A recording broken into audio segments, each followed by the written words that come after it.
a good thing what they find themselves in. Hard Copy, how you doing?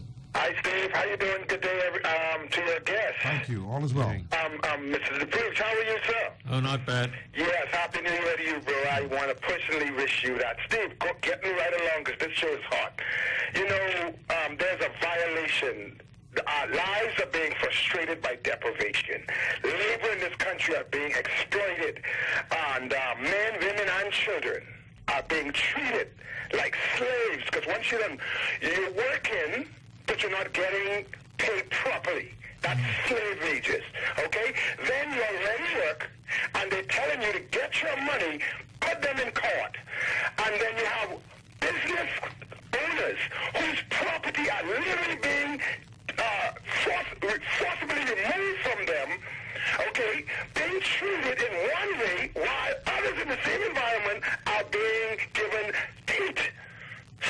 Steve, listen to me. The lawyers in this country, the pastors in this country, the business people in this country, men, women, and children are being treated not like second-class citizens, Steve. I'm telling you, whatever the reason was for the majority rule in 1967 for that to come about, what the Bahamian people have experienced now, Steve, listen to this now.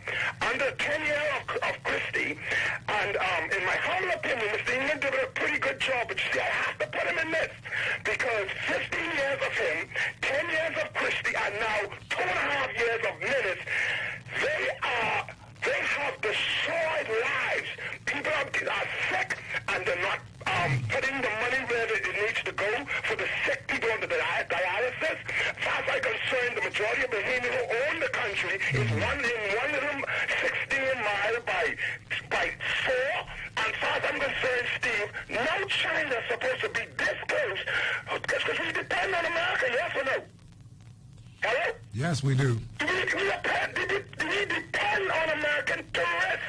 We depend on the world. We love the world. We love everyone. But we can't lie if we tell the world we love America tourists a little more. However, I want America to know this. As much as I love you, all of my life, my adult life, my father lived in America. All of my little child life, he lived in America. So what I'm telling you, I don't care how big you are, what shares you have, dealings you have with Great Britain. I love the two of you. Okay, I hear what you're saying, and I'm sorry I had to cut you because we hear what you're saying, and we take that under consideration, and we hear you loud and clear. Mr. DePuch, I got something I want to ask you about in a minute because we want to get to this BPL thing before it gets too late. What most people don't know. The one thing about Martin Luther King Jr.'s greatness everyone keeps missing. A story by John Blake, CNN. The Reverend Martin Luther King Jr. was barreling toward the climax of his greatest speech when he made a split-second decision that would seal his place in history. Most people recall what the cameras caught, King declaring, "I have a dream," before 250,000 jubilant supporters at the March on Washington during a muggy, sun-splashed summer day. But there was one crucial exchange that the cameras didn't catch. King had planned to cap his speech by exhorting people to go back to our communities as members of the International Association for the Advancement of Creative Disaffection. Yet he hesitated when he got to that line in the speech because it just didn't feel right. And then he heard a voice from behind him. It was the great gospel singer Mahalia Jackson, who was sitting nearby. "Tell them about the dream, Martin. Tell them about the dream," she shouted. Aha! It's amazing how great oratory comes often unplanned. And there's a beautiful picture of Dr. King waving at the supporters during the 1963 March on Washington. We know what happened next. King launched into his classic "I Have a Dream" closing. This ad-libbed moment is often cited by historians as an example of King's improvisatory genius as an orator. Yes, he could improvise. And that "I Have a Dream" speech was etched in history as his greatest. But it also reveals something else about King's genius, his ability to listen. King was a different type of leader. Calling King a great listener isn't the typical praise that people shower on him as the country celebrates the holiday in his honor. Instead, commentators invoke images of King as a solitary hero behind a podium, delivering speech after speech that changed history. Yet many of the most pivotal moments in King's life weren't planned.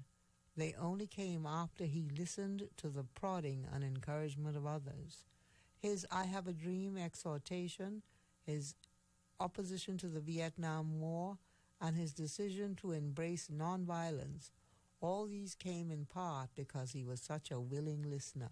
Captioned the one thing about Martin Luther King Jr.'s greatness everyone keeps missing. A story. Yes, and I think it's a great speech. Mm-hmm. And I always get, you feel this sensation over you when he speaking, as if he's talking it today.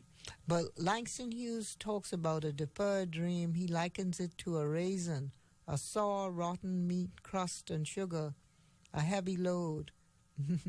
Yes, ma'am. Yes. Like a raisin in the sun. Yes, ma'am. Now, the thing is, the dream of our nation has to come to fruition. 53 years has already passed.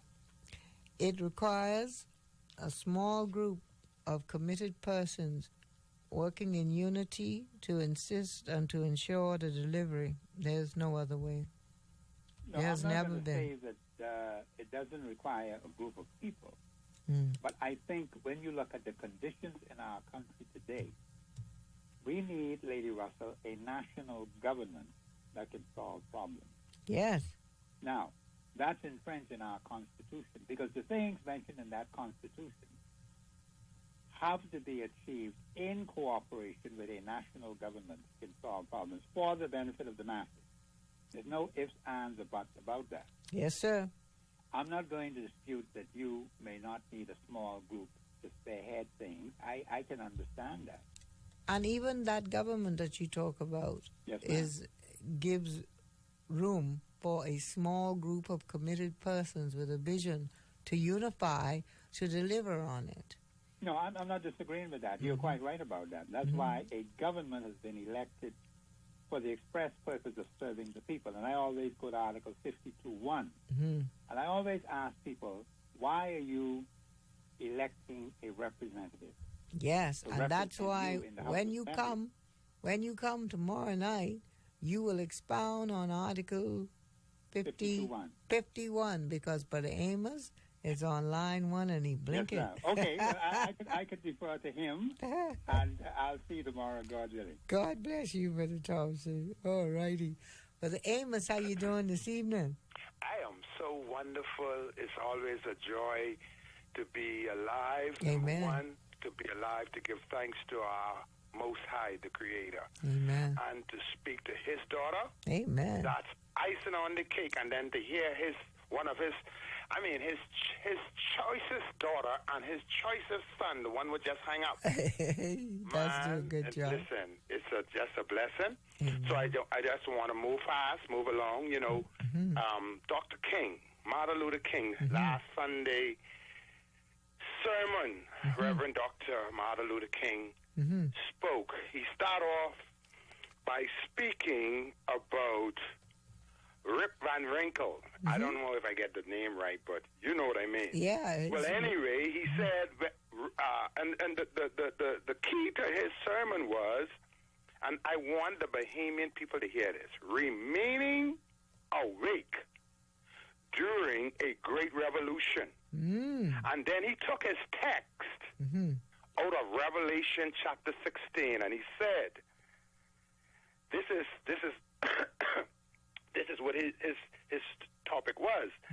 Behold, I make everything new. Amen. Isn't that wonderful? Awesome. And so, when you speak about the God's sons asked, who will lead? And when he asked that question, that was a question asked in the Bible after the death of Moses Yeah. and Joshua. Yes. You see? After the death of both leaders.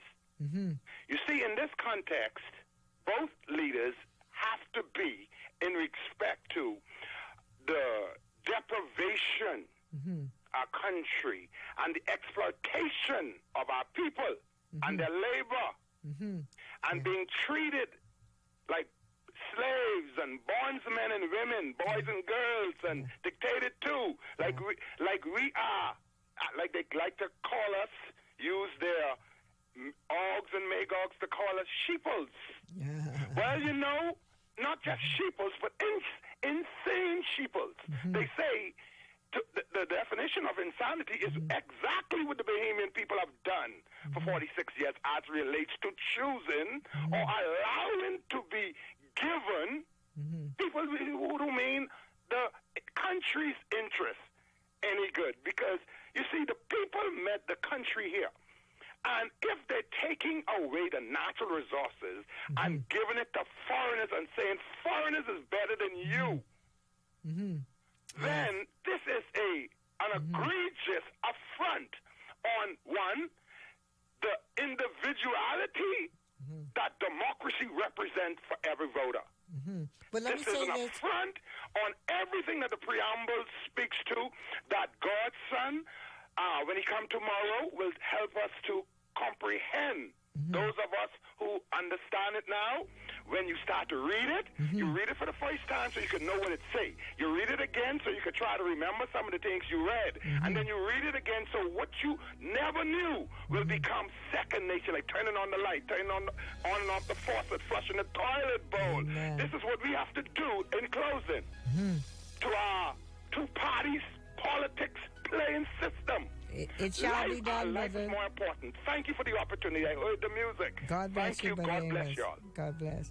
We're going to take a break and be right back.